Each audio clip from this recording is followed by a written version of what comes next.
So when did you realize that your own pain and what you were experiencing internally would be part of the preaching and leadership equation? Well, before we planted the church, we went to this assessment weekend kind of thing, and there was just a lot of training and different stuff like that. And the wives track was called Hope and Healing. And Molly and I were going, oh man, if that's like the title of the church planting wives track is Hope and Healing, then are we signing up for despair and pain? And we realized, yeah, that is part of the equation. That's part of leading. And so much so that people go, hey, before you do this, make sure you know what you're getting into. Hey, welcome to the Preaching Through podcast. I am Dave Shrine, along with my co-host Luke Simmons, and today we are talking about what it means to be a shepherd, a leader, a preacher, a pastor during times that are painful, discouraging, or difficult. And it's a conversation that, quite frankly, when I started to look online and just do a little bit of, hey, what's out there already, I could not find a whole lot, at least in terms of actively leading and actively going through it. I think it's really easy to talk about things 5, 10, 15 years after they've passed, but an active conversation of, hey, here is some pain that I'm actually experiencing right now, yet I'm expected to get up and to preach in front of people.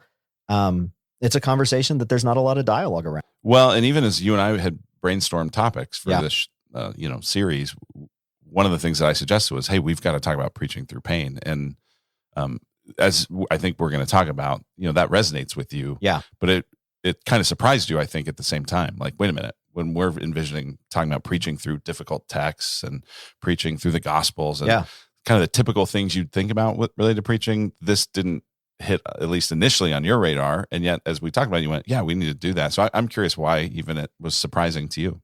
I believe I shared this in one of our previous episodes. Part of my just idealization of pastors is pastors don't get hurt and pastors don't hurt people. And that false and false. False and false. Yeah. And as I've gotten older, I certainly realized that I can be hurt by a pastor, but through realizing that I could be hurt by a pastor, I got to start thinking that, oh, I can actually hurt people. And the way I'm feeling about this person or that person or this experience or that experience, I might actually be causing that in or around other people. And just like I'm not saying anything to that person, they're not saying anything to me. And that awareness, that level of awareness, I think it was just really I don't want to, like, God used that pain is what I'm trying to get at. And now it's a part of my story to where number one, I am aware of it. So it's a part of my emotional maturing process. But number two, I can call it out and I can talk about it just because you've experienced something doesn't make you an expert on it. Sure. But when you experience it and go through the processing and bring other people into that process with you, it gives you a level of expertise. Hopefully, if you've brought the right people around you, I guess you could have toxic people around you and it'd give you a whole nother, flair. I believe that the people that I've brought into my life, number one, because it was all founded on something that doesn't change, which is God and his word.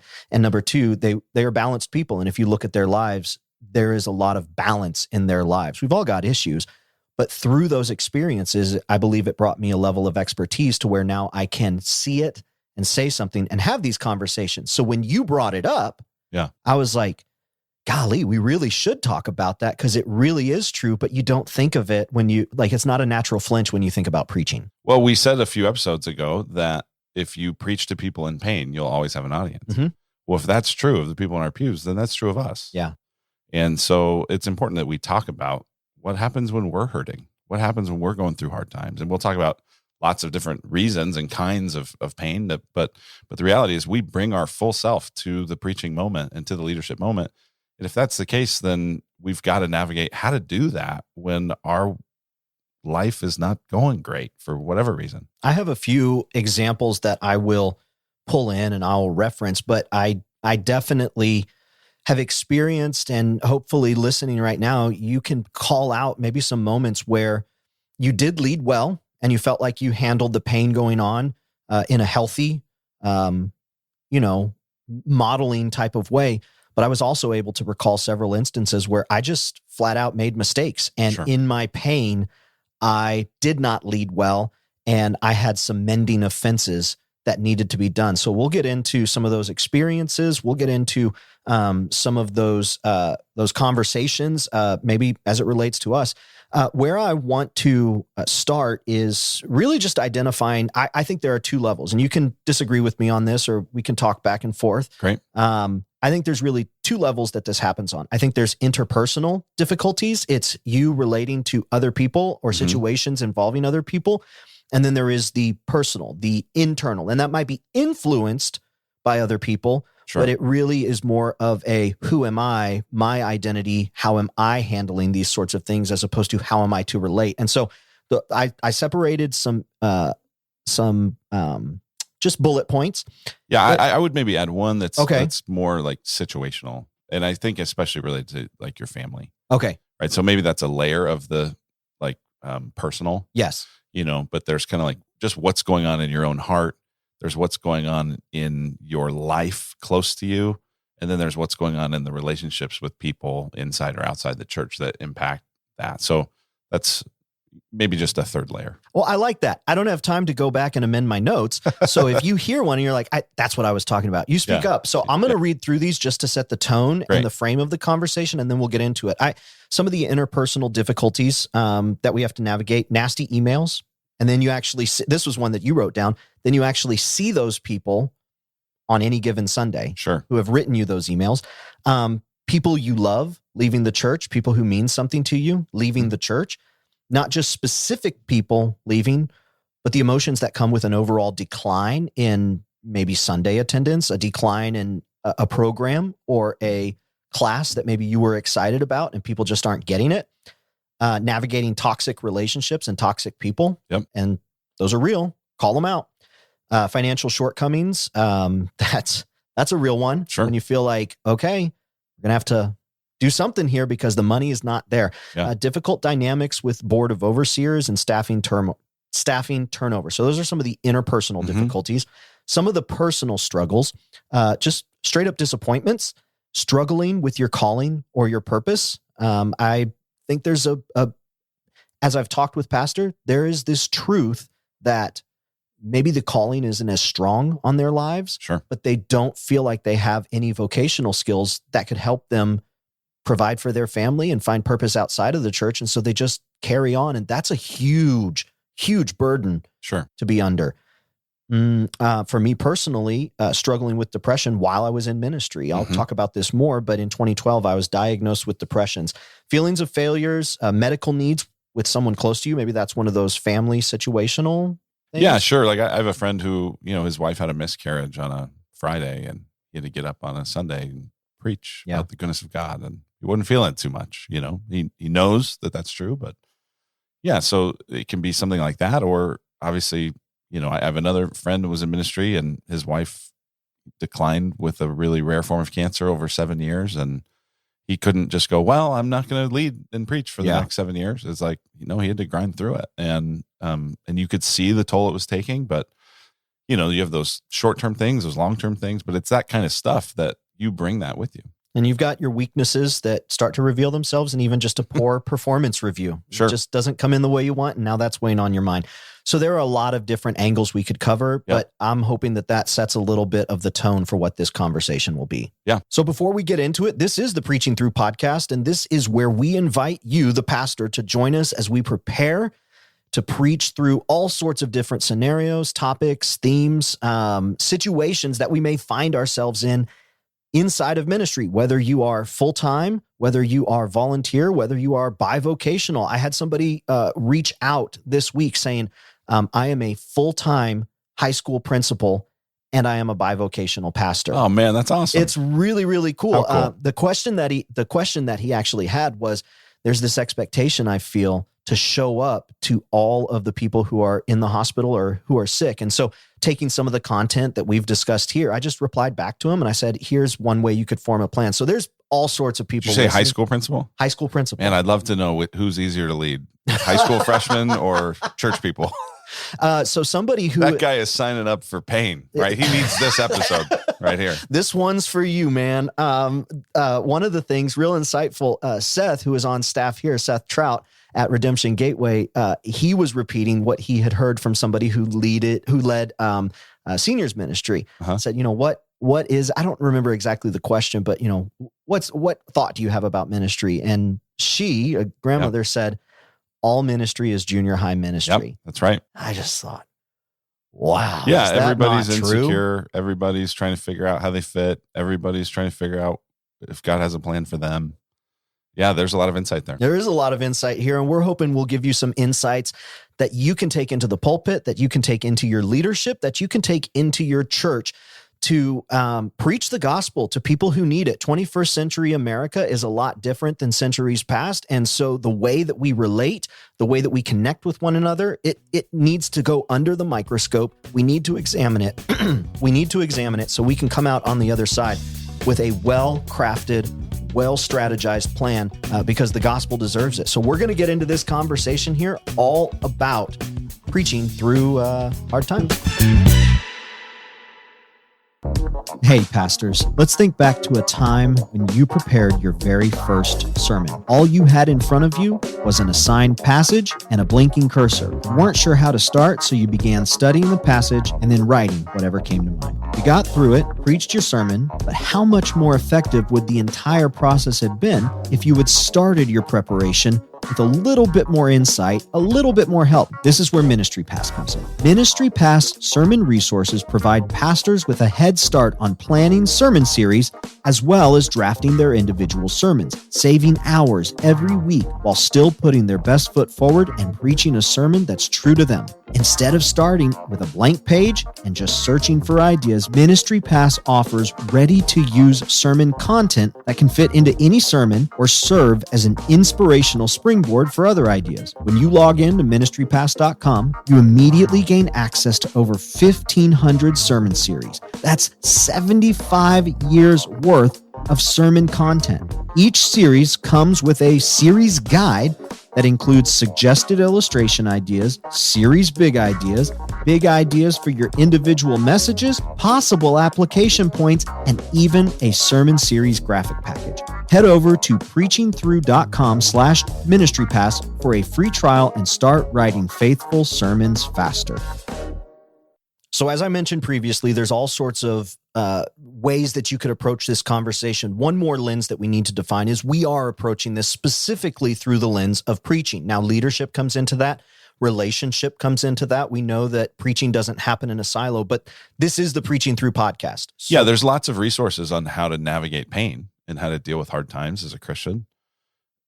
We're specifically trying to say, how do hard times shape your preaching and impact your preaching? So I've broken the conversation into 6 different observations or considerations that pastors can use as they evaluate the season of life that they are in. But as we were preparing the episode, you said, I actually think this conversation really relates well to one of the previous episodes we had, which was the Christmas Easter conversation. In that episode, you said, really, you want to prepare not just the sermon, but you want to prepare the pastor as well. How do you see these two conversations colliding? Well, yeah, that idea of preparing the preacher is the ongoing work all the time of anybody who's preaching.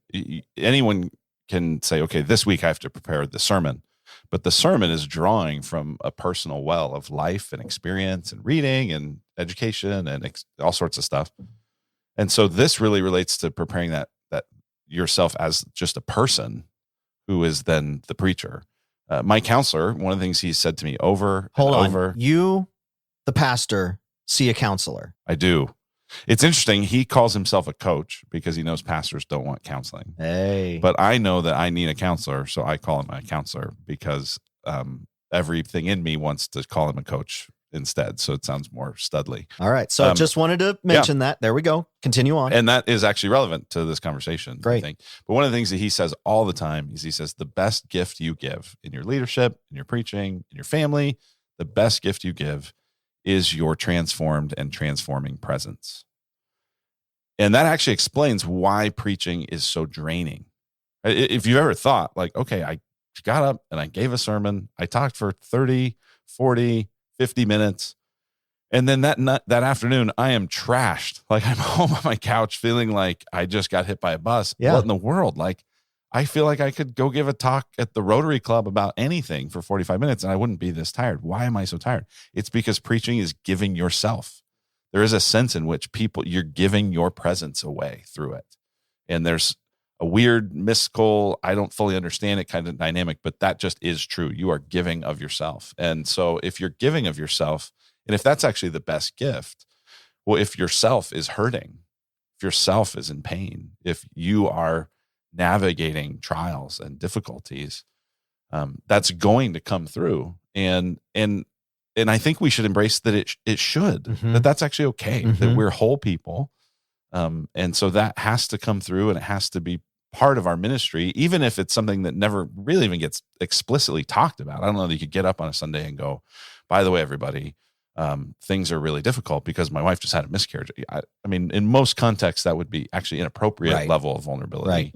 But you're bringing yourself to it. And so it really matters. That's actually really relevant to the first point I had written down, is that preaching isn't just a transfer of what you know, but it's also about transferring who you are and your presence. Yep. And you gave the example of the Rotary Club. I have written down, like, if it's a lecture, you can just start spouting off information. Sure. And you don't necessarily, I mean, especially in a classroom environment, you don't necessarily need to be compelling, although I would argue you probably should put some effort into it. But you don't need to be compelling because you're giving the information ultimately so that somebody can take that information, regurgitate it in some way, shape, or form, and move on having that information now. But at this point, we're talking about something beyond just information. It's Paul in 1 Thessalonians. He's describing his ministry to the Thessalonians, and he says, we gave you not just the gospel of God, but our very selves. And I don't know exactly what Paul had in mind with that, right? That would be really interesting to ask him, well, what did you mean? But what he at least means is that there's more than a transfer of knowledge. There's a transfer of your person, your presence, your love, your affection. Even as we as pastors say, follow me as I follow Jesus, there's a personal dynamic to that. It isn't just cognitive. We're not just brains on a stick. We're whole people. And so that's what we bring to the preaching moment, is we bring our whole person. I guess just thinking about that now in the context of how Jesus lived, I mean, he was a real dynamic person. In the episode we talked about preaching the gospel, it's about bringing him off of the 2D flannel graph and painting a full resolution, high definition picture of who he is, which means real emotions, which means real feelings, real situations, real dynamics. I mean, yeah. Do you think the disciples ever, I assume a lot of the sermons of Jesus we have recorded, he probably gave multiple times. Yeah. In multiple different settings. What do you think of this? I don't know. Was there a time when the disciples were sitting there going, man, he seems tired today? You know, Jesus, I mean, we know he wasn't sinful. Yeah. But was there ever a moment where it was like, yeah, he just doesn't quite have it today? He seems tired. He seems worn out. Why don't we get alone to pray for a while? You know? I mean, I realize even just talking about that can sound really sacrilegious, but it's like he was a real person that brought his real self to the ministry. And of course he wasn't sinful.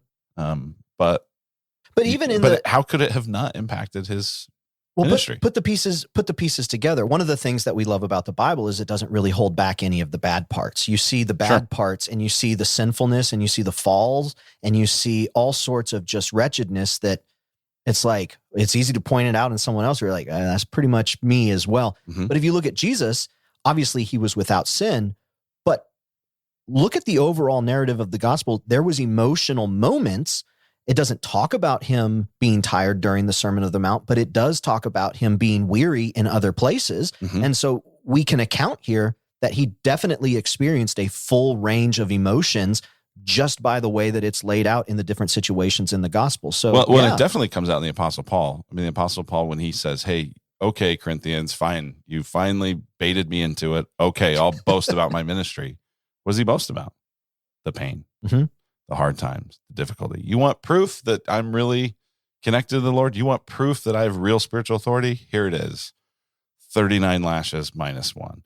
Plus shipwrecks, plus the pressure of the churches, plus, and you go, wow, if that's actually what marks my ministry with credibility is pain, you start to go, I didn't think I got into it for that.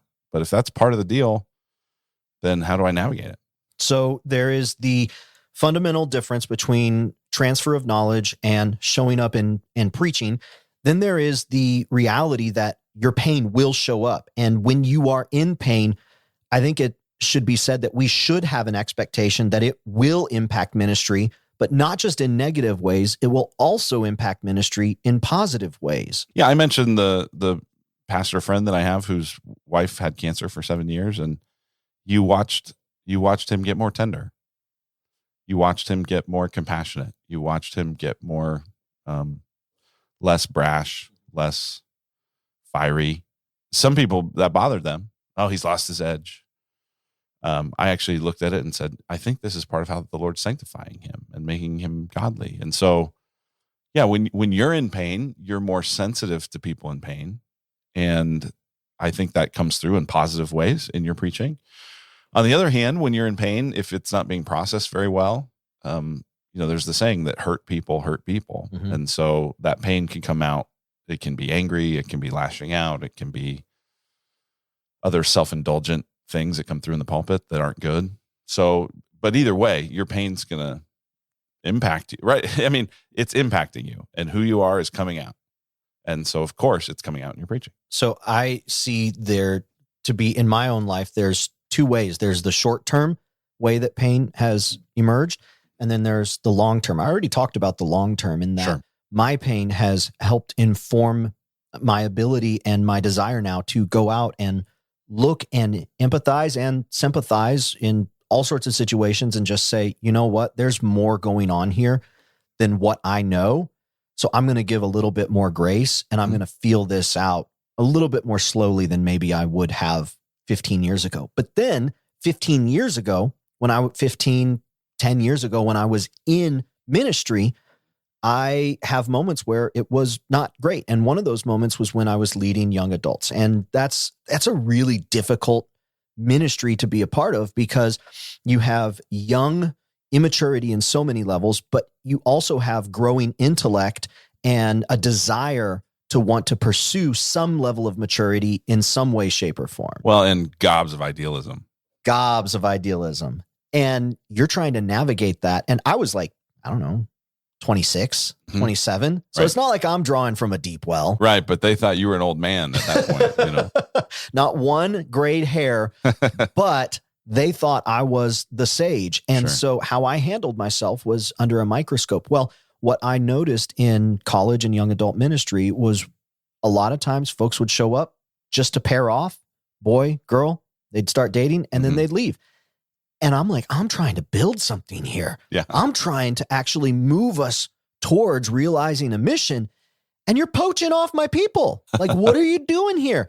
And I remember one day in particular, something had happened, and I just lost it. And I just started weeping, and I was so hurt. And so I called somebody who was very close to me, who I hadn't seen in a while. I was like, do you have time? I need you now. And I went and I sat down with him, and I just let it all come out, the good, the bad, whatever. It was probably really ugly. And one of the things he said, I don't know if this is common or if this is unique to him, but he said, when you feel like this, often I think of HALT: hungry, angry, lonely, or tired. Yeah. And it's usually a combination of at least two of those. Yep. And as I slowed down and evaluated, I was like, I feel very lonely right now, and I'm very, very tired. And that gave me a lot of perspective as to why I was feeling the way that I was feeling. Sure. And of course, it's not this looking inward then of like, how do I resurrect this? But it's the idea of like, okay, I have this Holy Spirit inside of me. I have God's word to guide me. What do I need to do here to be true to the call, but move forward and just say, you know what? Past is past. I'm going to move forward, and I'm going to do something different so that doesn't happen again. As we think about leading people to really following Jesus, which is what we're trying to do, this is actually a critical ingredient, because the way of following Jesus is that we are following Jesus into death with the hope of resurrection. And we want to skip that. We just want to bounce straight to the resurrection. And so there's a real triumphalistic, glib, rah, everything's awesome vibe in a lot of Christian subculture that is actually pretty incongruent with the gospel and incongruent for sure with following Jesus. And we can actually contribute to that when when we give off a kind of I'm always winning sort of thing. And actually the process, and so it's very disillusioning to people when they go, well, I thought Christianity was only going to be up and to the right. And the reality is, no, it's actually going to be a series of dying to yourself, dying to your comfort, dying to your preferences, dying in hopes of resurrection. And so pastors actually suffering is part of what God is using to help all of his people suffer well. And our familiarity with that is crucial, not just for our own growth and sanctification, but actually for the discipleship and development of our people. So there's going to be different levels of pain. There's going to be different levels of suffering, and there's going to be different levels of injury. And so one of the third point that we have to discuss here is the idea of when do I play injured and when do I need to go on the IR? Yeah, a lot of people, I mean, I grew up playing sports, and you would turn your ankle and they go, well, are you hurt or are you injured? Right? And hurt meant you can keep playing. Injured is, no, you really need to stop. And that's a key question, because if you are dealing with some pain, and I'm thinking of all kinds of different emotional and spiritual pain here, and you're injured, it's only going to get worse. If you're hurt, and I don't know, everyone's a little bit different, and every situation's a little bit different. I'm hesitant to go, hey, here's what counts as hurt and here's what counts as injured. What I would say is you got to know yourself. And just in general, like I think about my kids, I have, some people are wired to go, I'm fine. I'll play through it. And those people probably need to figure out some way for some trusted person to say, hey, you're not fine. You're injured, and you're playing injured, and you're not just playing hurt, you're playing injured. We gotta slow down. Other people, it's like any little thing happens, and it's really hard, and they're really fragile, right? And they need someone around them to go, hey, come on, you can do it. Get back in there. Let's go. Strap it up. Don't quit. Yeah. And so you got to know your tendency. And my guess is a lot of folks listening to this are more in that first category, and having somebody who loves you and knows you and sees you, and you've given permission to speak in and say, hey, I'm concerned about you.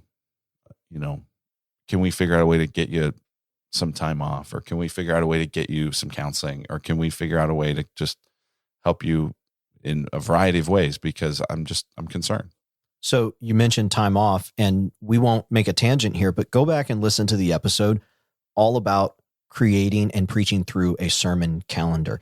Time off is vital. And it's not because you're trying to abate yourself from any responsibility. It's not because you're just trying to get a week off. It's because you are a person too, and you need time to refresh, to rejuvenate, to restore areas of your life, both personally, spiritually, professionally. And time off will often give you the perspective and the space necessary to have some of that evaluation. And it's a great opportunity to bring some people into dialogue as well. So go back and listen to that episode if you feel like time off, especially from the pulpit, is just, it's not in your forecast. It can be. And there's some great insight into how to do that. So you've got the idea of injured or just hurt. And most of us are going to play hurt most of the time. Yeah. I mean, that's sort of how it works. I have a friend, actually, he's a bullpen coach for the Dodgers. And we always laugh whenever some players listed as day-to-day, right? They come off the injured reserve list, and they're listed as day-to-day. And we're like, who's not day-to-day? Isn't everybody day-to-day? Right. Like, I mean, you're fine today until something goes wrong tomorrow. Like, yeah. I don't know, everybody's day-to-day. And so a lot of us, we're playing with day-to-day nagging things. And sometimes those nagging things can become actual injuries. And sometimes you just play through it, and then something else happens. And so this takes the spirit, and it takes judgment, and it takes wisdom. But the reality is, if you start to play injured and not just hurt, you're going to hurt yourself worse, and you're going to hurt others. And there's now the pain is actually going to compound. And it could get to a point where it's irreparable. Sure. I mean, just sports is such a great analogy for it. Robert Griffin III, when he played in that playoff game all that years ago, and he hurt his knee, yet he continued to play, he was never the same, and his career was cut short because he was not hurt. He was injured. Yep. Yet he continued to play, and I think they actually won that game, and then they went on to get crushed. So it can cause irreparable damage, and sports is a great illustration of what that could look like. And you got to be careful, because on one hand, you're called to follow Jesus into death. On the other hand, one of my mentors always would say, listen, Jesus died for the church. You don't have to. He did it. And so if you think, well, I just got to totally burn myself out for the kingdom, I don't think there's a lot of wisdom there. That's not a long-term good for the kingdom. So saying that, I'm going to chime in. And as somebody who was under senior pastor leadership, I'm going to extend that. And I'm going to say, don't be killing other people for the kingdom either. Yeah. Don't be That's crucifying your people to get things done. Yeah. Because Jesus is the one who died for the church, and you nor your people should be dying for the church. Right. Sure. Yeah. It's like, well, Jesus died for the church. I don't have to, but my tech guy does. Well, that's not really fair. Yeah, that's actually where a lot of my hurt spurned from. It was this idea that on Thursday afternoon, because where I worked, both churches, it was a Friday, Saturday, days off. It was Thursday afternoon, 5:00. Lead guy was always out the door. And then Friday morning, hey, I had an idea. And I'm like, honestly, forget you, man. Like, I got plans with my family. And when I became a parent, it was even more so that I was like, no, like, I'm sorry. I have plans with my family and with my friends today. And if it's that important, get it to me on Monday. Yeah. So, you can probably hear some of the hurt coming out there. Sure. So you've already gotten into this, but it is categorizing that pain and where it is coming from, because there are different types of pain. We've talked about the different levels of pain, the hurt and then the injury, but there are those different types of pain, and those different types of pain may even determine just where you should fall in terms of stepping back or leading through it. Yeah. And I can just speak a little bit autobiographically here. Sure. Maybe that would encourage some people. I've had times where I've been dealing with spiritual pain, and I've never been into something that I think would be diagnosed as actual depression. And so you could talk if you want to about that experience, Dave, but I've definitely had times where it's like, I don't feel close to the Lord. I don't feel like he's really answering my prayers. I don't feel like I have much of a thing going with God, and I'm not sure I want to. And how do you navigate that? I've had times where I remember in 2013 pulling up to the church, and this thought popped in my head: if I never came back here, I would not care. And thankfully, the next thought, which I think was from the Spirit, was, hey, Luke, that doesn't sound like you. Are you okay? And that actually sent me into a process of figuring out, okay, there's some rhythms with Sabbath and habits and hobbies and see a doctor and some other things that I need to do. But I was going through a season of just emotional, spiritual pain. And so that's a kind of pain that I think a lot of us are navigating, right? You mentioned earlier, just the disappointment in God. God, I thought I was doing this thing for you, and I thought that you were in this, and here we are plateaued at 80 people, or plateaued at however, and I thought I was doing this the right way. And then, why isn't it going better? And so all that discouragement, I think, adds up. One of the things after I got let go from the church that I was at, I do, for anybody who's listening who has gone through a marriage divorce, I'm not trying to compare what I experienced to that, but it gave me language to help understand why I was feeling the way that I was feeling. When all of a sudden I was told that the things that I was working towards, the things that I invested in, the things that I had built were no longer mine, and no longer, not just not my responsibility, but I was actively pushed away from those things. I could not figure out, I didn't have the language to explain that type of break. And then somebody said, well, this is what the word divorce is. It's a unceremonial breaking, not a desired breaking. And that helped me understand why I was in so much pain. And through that, I traveled to Kentucky, and I got some time. I stayed with my aunt and uncle, and I just shared with my uncle. He's a spirit-filled Christian. Good for him. Yeah, very, very much just God is always active. God is always moving. We've talked about this in the past, and maybe I don't have enough room for that or I haven't made enough room for that. And so it was really good for me to be around him, because I was not feeling the Spirit in those moments. And I explained all these things that I did, and I just said, and it was taken away from me. And he goes, well, you weren't doing those things for him, for the pastor. Weren't you serving God the whole time? Weren't you doing those things for God? Wasn't that the motive behind what you were doing? He can't take that away. Yeah. And in that moment, I was just like, man, no matter how I feel, that work is not going to be returned void. Mm-hmm. That work is going to have an impact. Now, we can make an argument on whether I was healthy in the amount of work that I put in and the hours that I worked. That's not the discussion here. The discussion here is, even when you don't feel like, God, where are you in this? I was working so hard towards this and I don't feel like you're showing up. This person leaves. This person hurts me. Well, I'm like, all of that was still for you. Yeah. All of that was still something that I was doing for you. And that was really help. So that actually leads into the next, like dealing with our pain and addressing with our pain. And something that was really helpful for me was getting the proper language to help identify how I was feeling and why I was feeling. A theme that's coming up here is bringing people into the process with you and allowing them to contribute. What are your thoughts on, you've mentioned it a couple times, hurt people. So what are your thoughts on how we should deal with our pain? Well, some of it depends on what the pain is, right? So if you go to the doctor and you say, I'm in pain, the doctor doesn't say, well, here you go. Here's what to do. The doctor starts to go, well, where and for how long? And did it start somewhere else? And is it spreading? And there's a bunch of questions that they're going to ask.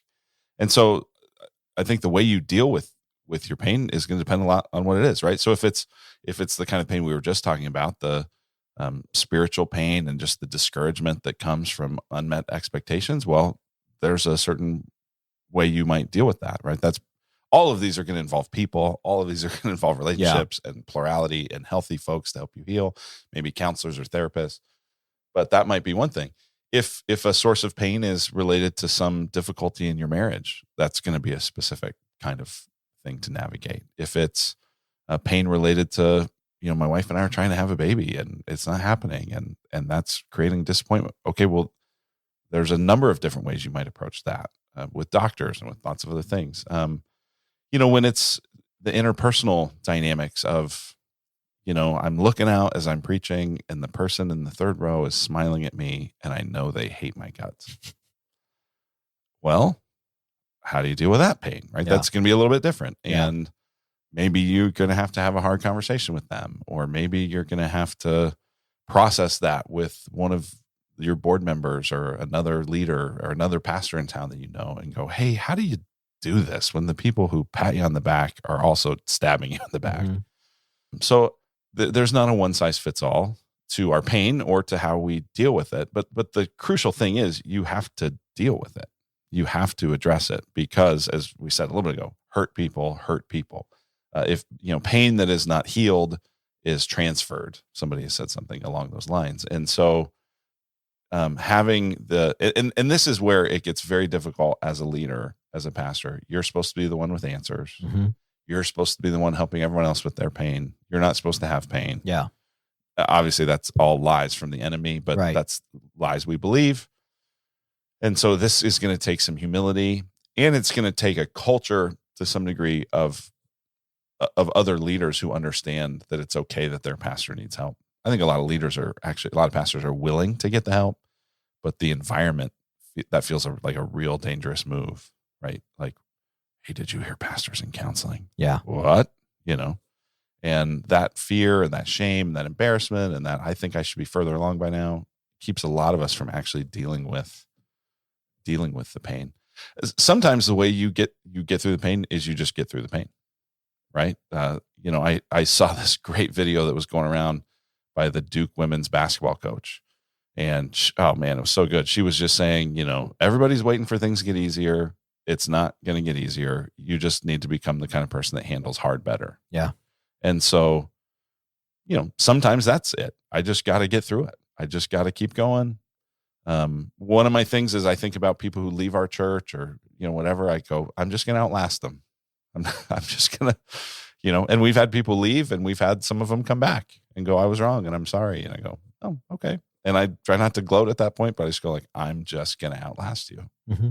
But I will say if I'm just going to get through it is your only answer to pain, you're going to end up having a lot of things that you should be dealing with that you're not. Making the transition, and this brings us into our last consideration, is taking that first step, whatever pain you are experiencing right now, or whatever pain you have experienced and that hurt is still there and unresolved, there is the truth that we need to make a first step. And so that first step can look all sorts of different ways, and how you handle that as the pastor might be a little bit more delicate, because a lot of the people you are in relationship with are also the people you are shepherding.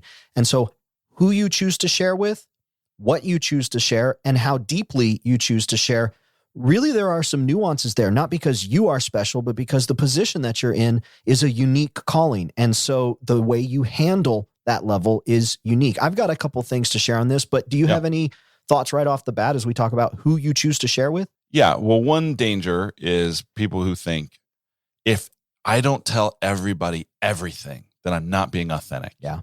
And I just think that is so unwise. And I don't think it's true. People can know the real you without knowing the full you.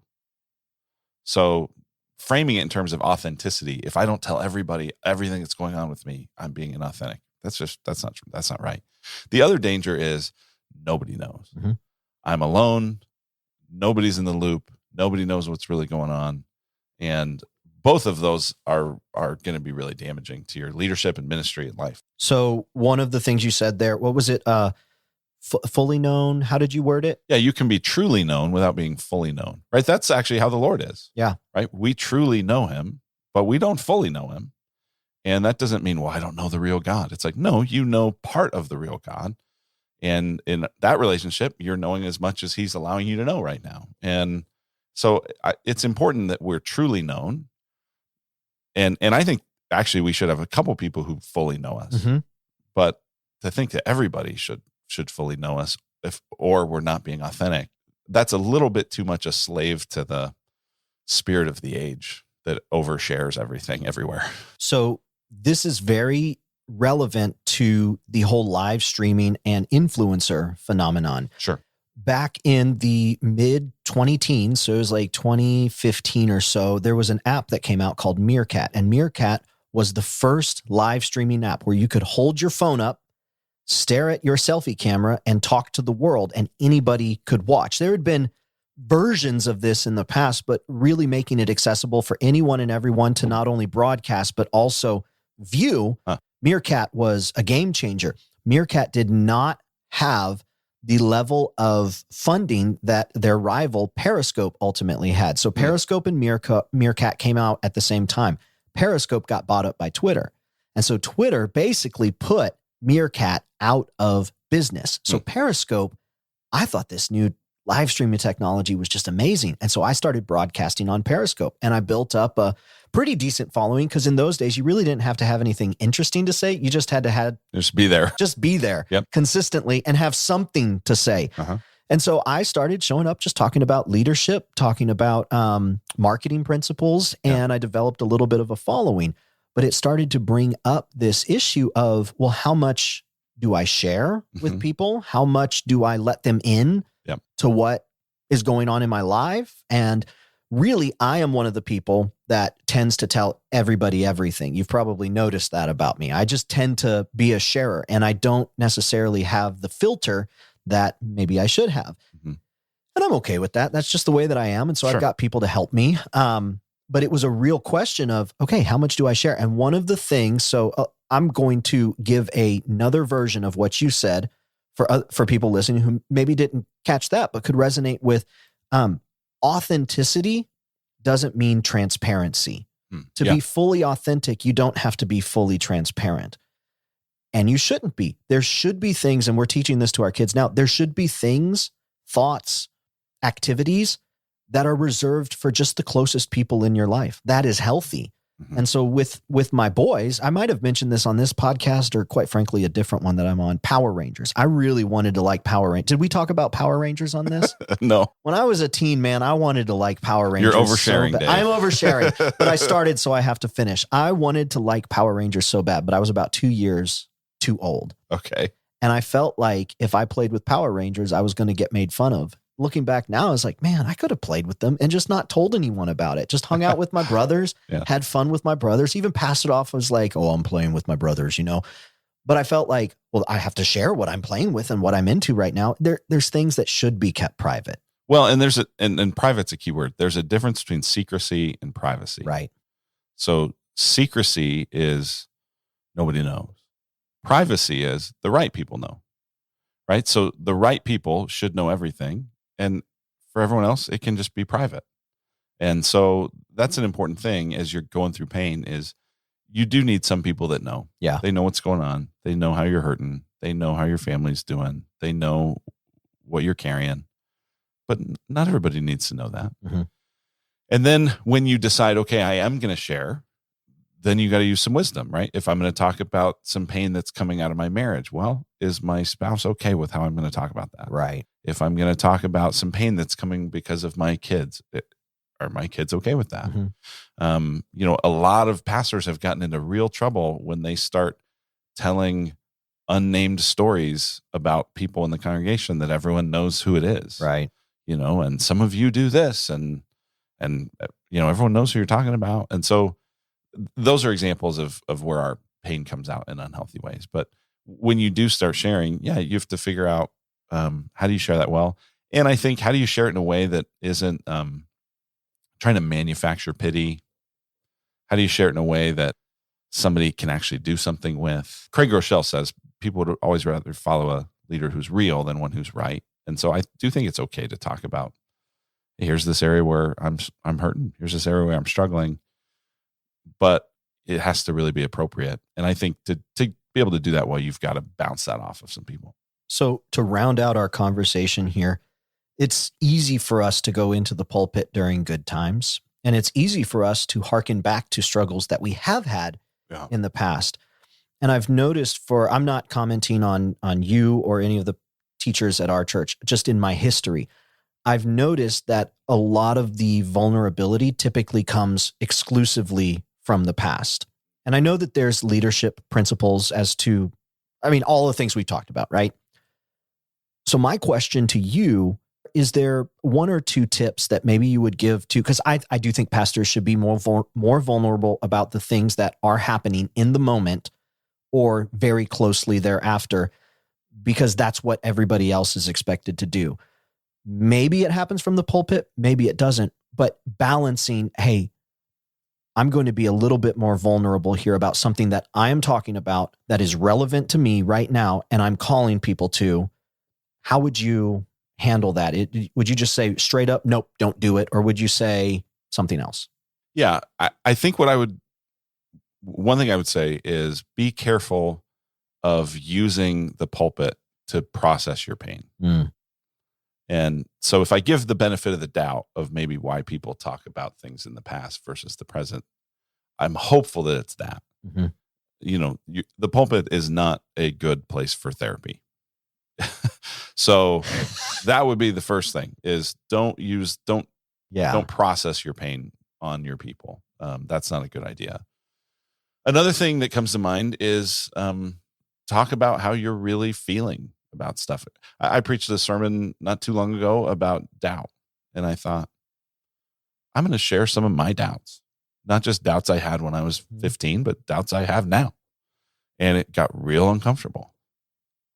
And people were going like, is he okay? And through the course of the sermon, they figured out, yeah, I'm okay. And here's actually how we deal with these doubts. Yeah. But so allowing people to know that you're real. I think where you can share specifics, and especially specifics that don't make you look very good, that's a valuable thing to do, right? It's more valuable to say, you know what, I've had a really hard time believing God is good when this kind of tragedy happens, than to say, I sometimes have doubts. Well, that doesn't tell me anything. So I think there is vulnerability that can be good. I also think people manipulate it. You can, the question is, do you want people to just have pity on you, or do you want them to be impressed by your vulnerability? Wow, he's so vulnerable. It's like, if that's what you're aiming at, then that's actually not good either. Maybe what keeps us from being more vulnerable is all those dangers. Mm-hmm. And sometimes it's wisdom, and sometimes it's pride. And it's a lot of different things. So I think part of the reason why that's something that I bring up is because as I've broken down my paradigm of the pastor.